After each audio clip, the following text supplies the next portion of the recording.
دوسری رکعت جب پہلی رکعت کا ہم سجدہ کر چکے تب دوسری رکعت کے لیے کھڑے ہونا ہے بیٹھے بغیر. دوسرا سجدہ جیسے مکمل ہو تو بیٹھنا نہیں ہے بلکہ سجدے سے ہی سیدھا کھڑا ہو جانا ہے.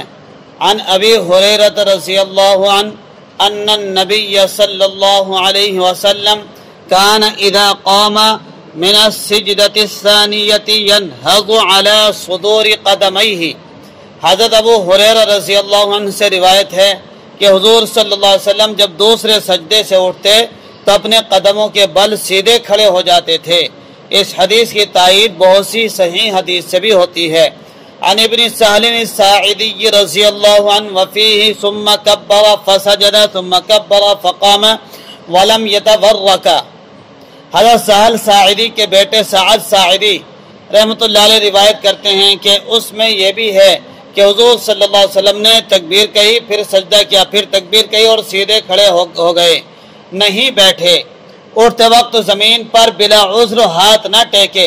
عن ابن عمر رضی اللہ عنہ قال نہا رسول اللہ صلی اللہ علیہ وسلم ان یعتمد الرجل على یدیہ اذا نہض فی الصلاۃ.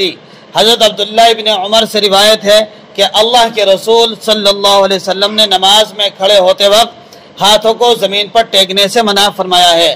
بہت سے لوگ جب سجدے سے اٹھیں گے ہاتھ ٹیکیں گے زمین پر اور ہاتھ کے سارے سے اٹھیں گے. نہیں، دونوں ہاتھ سجدے سے اٹھاؤ، سر اٹھا، ناک اٹھی، آخر میں ہاتھ اٹھے. ہاتھ اٹھا کر اب دونوں گھٹنوں پہ رکھو اور گھٹنوں کے اوپر زور دے کر سیدھے کھڑے ہوتے چلے جاؤ.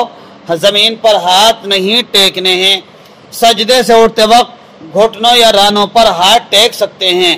عن وائل بن حجر رضی اللہ عنہ ان النبی صلی اللہ علیہ وسلم اذا نہض على رکبتیہ واعتمد على فخذیہ. حضرت وائل بن حجر روایت کرتے ہیں کہ اللہ کے نبی صلی اللہ علیہ وسلم جب سجدے سے اٹھتے تو گھٹنوں کے بل اٹھتے اور رانوں پر ٹیک لگاتے تھے. سجدے سے اٹھتے وقت پہلے دایاں ہاتھ اٹھائے پھر گھٹنے، پہلے ہاتھ اٹھائے دائیں. سجدے سے اٹھتے وقت پہلے ہاتھ اٹھائے پھر گھٹنے. عن وائل بن حجر رضی اللہ عنہ قال رأيت النبي صلى الله عليه وسلم إذا سجد وضع ركبتيه قبل يديه وإذا نهض رفع يديه قبل ركبتيه. حضرت وائل بن حجر رضی اللہ عنہ روایت فرماتے ہیں میں نے اللہ کے رسول صلی اللہ علیہ وسلم کو دیکھا کہ آپ صلی اللہ علیہ وسلم جب سجدہ کرتے تو اپنے ہاتھوں کو زمین پر رکھنے سے پہلے اپنے گھٹنے زمین پر رکھتے اور جب سجدے سے اٹھتے تو گھٹنوں سے پہلے اپنے ہاتھوں کو زمین سے اٹھاتے تھے. سجدے سے کھڑے ہونے کے بعد رفع یدین نہیں ہے.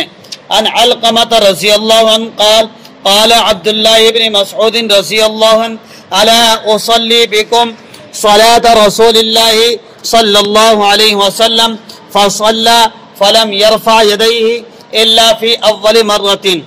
حضرت علقمہ رحمۃ اللہ علیہ فرماتے ہیں کہ حضرت عبداللہ ابن مسعود رضی اللہ عنہ نے فرمایا کہ میں تم کو رسول اللہ صلی اللہ علیہ وسلم کی نماز پڑھ کر نہ بتاؤں. پھر آپ نے نماز پڑھی اور پہلی بار کے علاوہ کسی جگہ رفع یدین نہیں کیا. رفع یدین کا مطلب جیسے جب نماز شروع کی تھی کانوں تک ہاتھ اٹھا کر اللہ اکبر تکبیر کہی تھی اور نیت باندھی تھی، ایسی جب دوسرے رکعت کے لیے کھڑے ہوں گے تو کانوں تک نہ تو ہاتھ اٹھائیں گے نہ اللہ اکبر، بس اللہ اکبر کہتے ہوئے سجدے سے سیدھے کھڑے ہو جائیں گے اور نیت باندھ لیں گے. عن جابر بن سمرة قال خرج علينا رسول الله صلى الله عليه وسلم فقال ما لي أراكم رافعي أيديكم كأنها أذناب خيل شمس اسكنوا في الصلاة.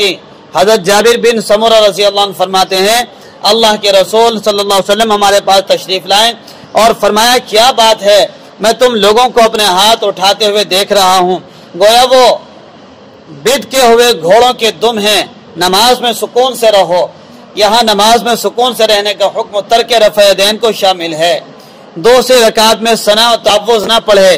عن ابی ہریرہ رضی اللہ عنہ جب کھڑے ہو کے نیت باندھ لی اب کیا کرنا ہے، کیسے نماز شروع کرنی ہے تو دیکھیے. عن ابی ہریرہ رضی اللہ عنہ قال کان رسول اللہ صلی اللہ علیہ وسلم اذا نهض في الركعة الثانية استفتح القراءة بالحمد لله رب العالمین ولم يسكت.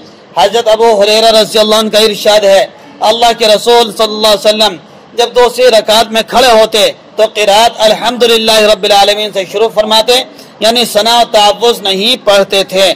بس کھڑے ہو کر بسم اللہ پڑھنے کے اوپر اختلاف ہے کہ بسم اللہ پڑھ لیں بہرکیف سورہ فاتحہ سے بسم اللہ پڑھ لو تو کوئی حرج نہیں، بسم اللہ پڑھ لینی چاہیے، اور الحمدللہ رب العالمین سے اپنی دوسری رکعت شروع کر دو.